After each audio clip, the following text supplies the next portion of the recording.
Have you ever wondered why you can look so good in practice? You're making plays, you're attacking the net, you're trusting your instincts. Then you get to junior camp, you get to the tryout, you get to a real game, and all of a sudden you're dumping the puck away. You're passing up shots. And you're always playing on the perimeter. You're scared to get into the play, you're not battling, you're not demanding the puck. And the problem is you keep telling yourself the same shit. I just need more skill. I just got to hit the gym more, get a little stronger, a little faster. If only my coach trusted me a little more, he put me with better players, he gave me more ice time. And I get it. I've been that player. I was that player pretty much my whole career. But now, after spending 10 years studying psychology, neuroscience, and human performance, and working with over 300 high-level hockey players from the NHL all the way down to rep hockey, I can tell you this with so much confidence. 99% of players have way more skill than they actually show in games. The problem is they've never been taught exactly why this happens, and they've never been given a clear process to actually fix it. And what's crazy is when I work with a client and they finally understand what I'm about to tell you in this video, everything changes. Games go from this high pressure, nerve-wracking thing that players just want to get through to the best part of hockey for you. Because when you know you're going to show up and play your absolute best almost every single game, you can't wait to get on the ice. So make sure to take notes and leave them in the comments. I want to see what you take away from this video. Let's get started. The first thing I want to teach you about is this idea that ability does not equal performance. Now, this is a lie a lot of people get told. They get told that if you just keep working on your ability, just keep doing the reps in the gym, you keep doing the skill sessions, everything is going to turn into performance. And here's the thing. It is very important that you actually have the ability that can be accessed. If you don't actually have the skating, you don't have the shooting, you don't have the stick handling, I'm not going to sit here and tell you that you can just play super well and just access this magical skill that you've never had anywhere. But if you can be in practice and you can beat players one-on-one, you can rip it on goalies, you can look great in cone drills, then obviously you should keep working on those things and keep getting better at them. But there's a very good chance if you're not playing well in games that it's either one of two core issues. Either one, it's your IQ and decision making, which some players struggle with. And if you are struggling with that, I recommend that you go and work on that. It's actually a big part of our high level program. So obviously, if you do apply to work with us, you can kind of learn about what that process is. The other piece is what we call your mental ability. Now, the way you can think of mental ability actually goes back to a tennis book. It's called The Inner Game of Tennis. It's a super famous book. Tons of mental coaches and high-level athletes talk about this. Steve Kerr, who's actually won 4 NBA championships as a player and as a coach,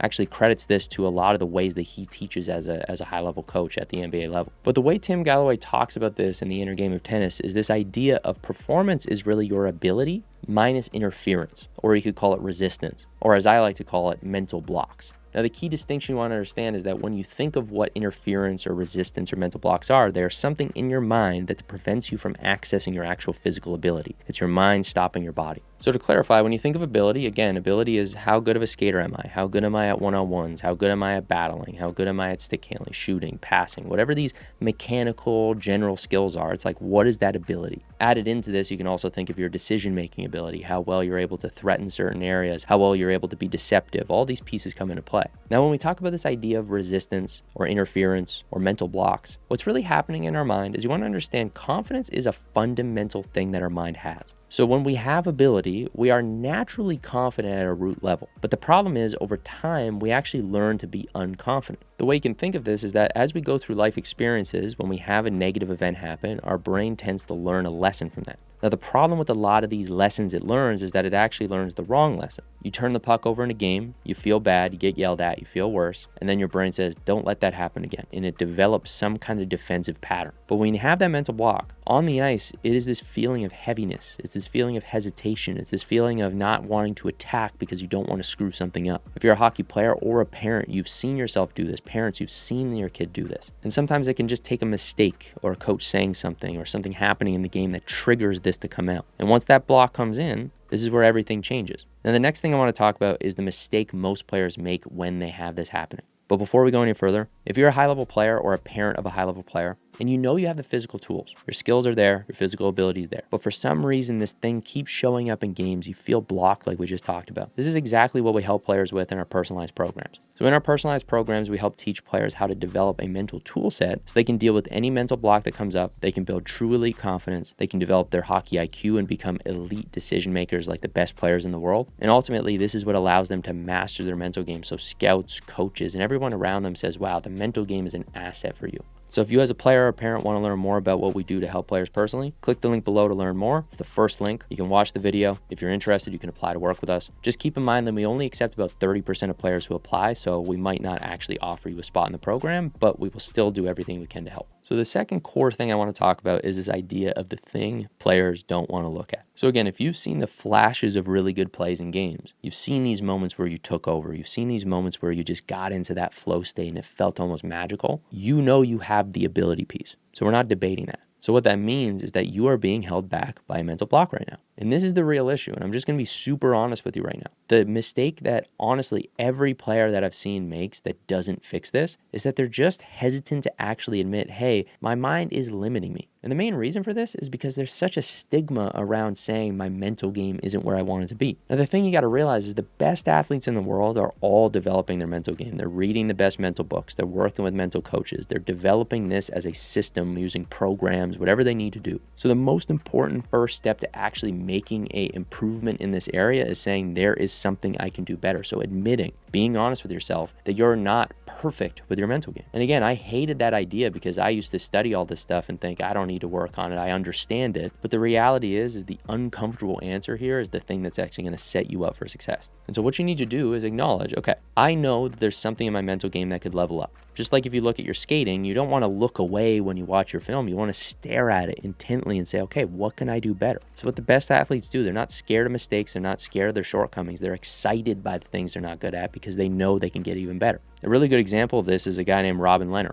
NHL goalie for years. He was struggling with the mental game for a very long time. And in 2018, he finally admitted like, hey, I am struggling with this. He went and got mental help. And then the next season, he had one of his best years. Nathan MacKinnon was the same kind of example. He was half a point a game after his third season, but he knew there was another level for him. So he went and sought out a mental coach and he figured it out. And this is the thing, no matter what type of player you are, no matter what level you're playing, if you know that you have the tools, but you're not consistently doing it, is this ability to be real with yourself and honestly look in the mirror at whatever things you think you can improve and be 100% honest. When I was in junior, I would constantly hate to look at my game. I wouldn't want to watch my film back. I wouldn't want to reflect about it. I would just kind of look at cool YouTube videos. I would just kind of scroll and have this cool excitement of like, oh, I'm going to get better. And whenever I thought about this idea of working on the mental game, yes, I would talk about it, but I would always think like actually doing it was like a little bit soft. And that's the same thing that one of my USHL clients who's going to be playing Division I next year, it's exactly what he said. Here's a clip of him talking about it. The whole concept in general of mental training, I've always had this like old school mentality, like just grow up and like stop complaining at everything, stop being a victim. But a lot of times there's a lot more to it than you think. I mean, I can only speak from my experience, but I mean, I've developed throughout the year, no doubt, but I'm the same person, I'm the same player I was. But the common theme that has changed for me is finding that consistent routine and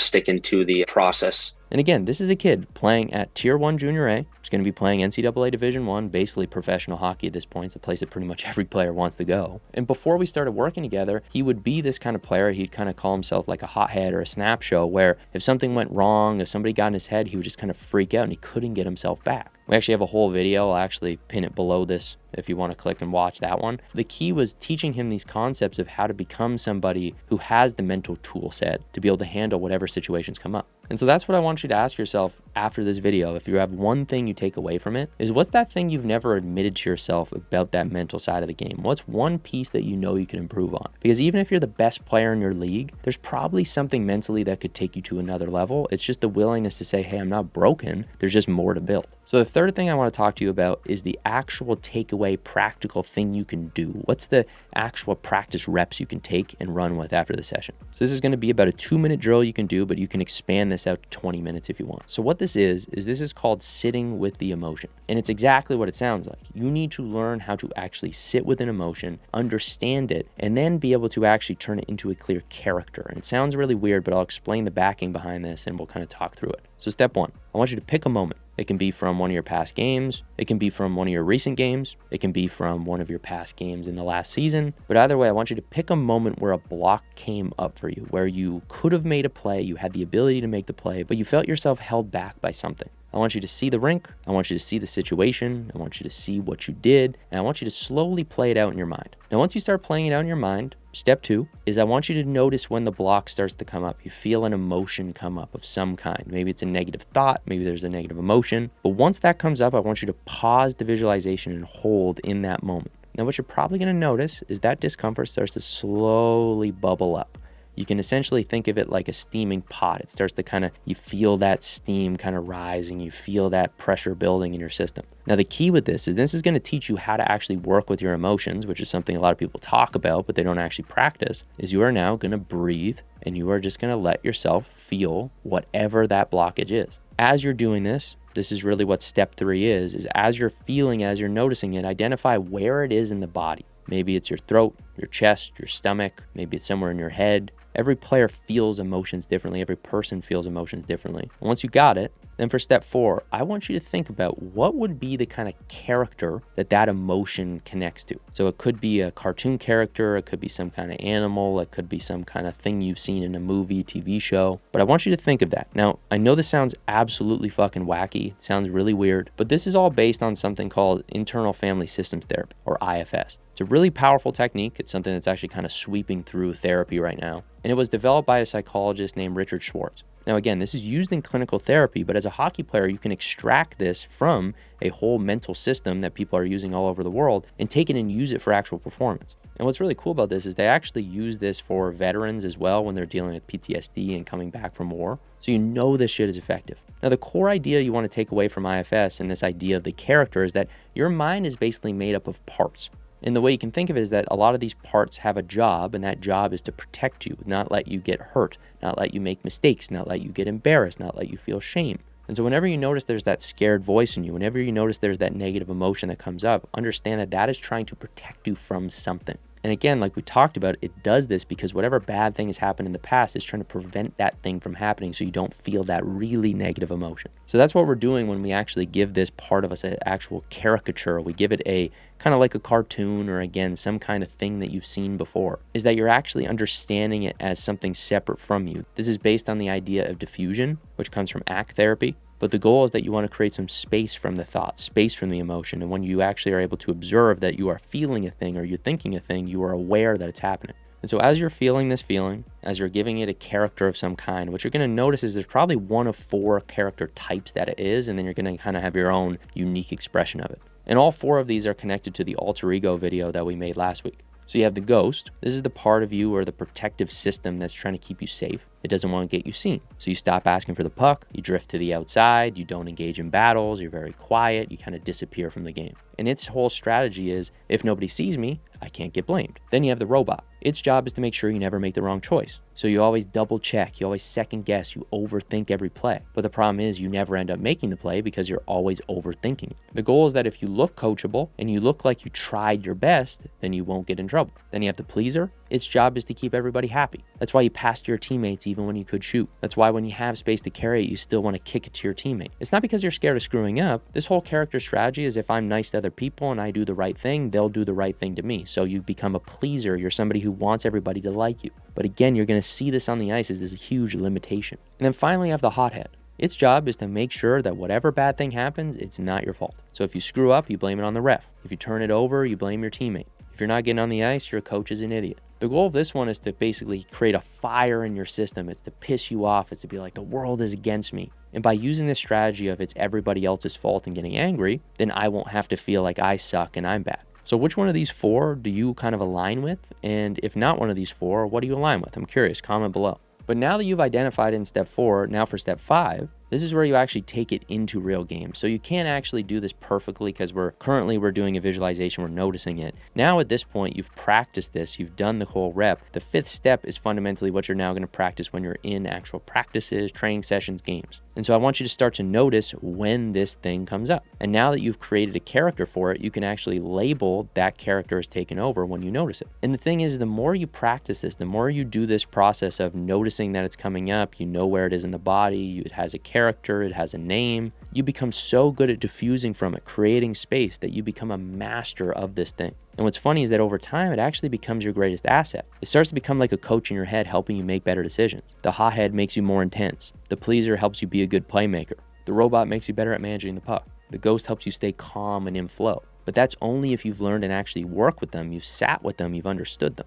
Now, there's a whole deeper process you can go to really unwiring them and learning how to channel them more effectively. But if you simply use this process and get good at labeling it, noticing it when it comes up in games and practices and training sessions, you'll be so much better at showing up the way you want consistently in games because you're no longer being blocked by this thing that is designed to stop you from playing the way that you're capable of playing. And now I know it sounds simple or it may sound wacky, but I promise you this shit works. We've done it with hundreds of players. I've seen it click in their brains, and when it does, everything changes. And so let's summarize your notes. Let's make sure you're crystal clear on things, and then we'll wrap up. So realize your ability is not performance. Ability is what you're capable of. Performance is what you actually do. Realize that mental skills are just like physical skills. You can develop a mental skill just like you can develop a physical skill. You can work through and learn to deal with mental blocks just like you can work on improving your mechanics in your skating. And I want you to practice this 5-step process consistently. So step 1, slowly visualize a situation where you got blocked. When you start to feel that block come up, pause the rep. Notice what's showing up, feel it in your body, identify where you feel it. Step 4 is give it a character. Is it the ghost, the robot, the pleaser, the hothead, or something else? And you can repeat that 1 to 4 process over and over again. I recommend doing about 10 reps of it at a time. You can do as many as 20, 30 reps. But then the key kind of 5th step, which is the consistent thing you want to apply into actual practices and games, is practice labeling it when you're in games. And then more importantly, and I kind of left this out previously, is practice channeling it into what you want to have it do. Use that emotion, use that thought to drive you forward instead of having it control you and hold you back. And when you can take this process, you can take these pieces and understand the impact of them. All you have to do is simply practice it consistently, do it for the next 7 days. And the key is understanding that you actually have to do the reps. You don't just want to understand what I just said. Most of the time, this is what I do is I learn something, I don't do it. But actually go do it. Write the notes below in the comments. Go and do this training process. Do those first 4 steps. Repeat that every day. Every time you go for a skate or a game, repeat that 5th step of noticing it and then channeling it into something positive. I promise you it will make a huge difference in games. So go do those reps, and I hope you have an awesome week. I'll see you in the next video.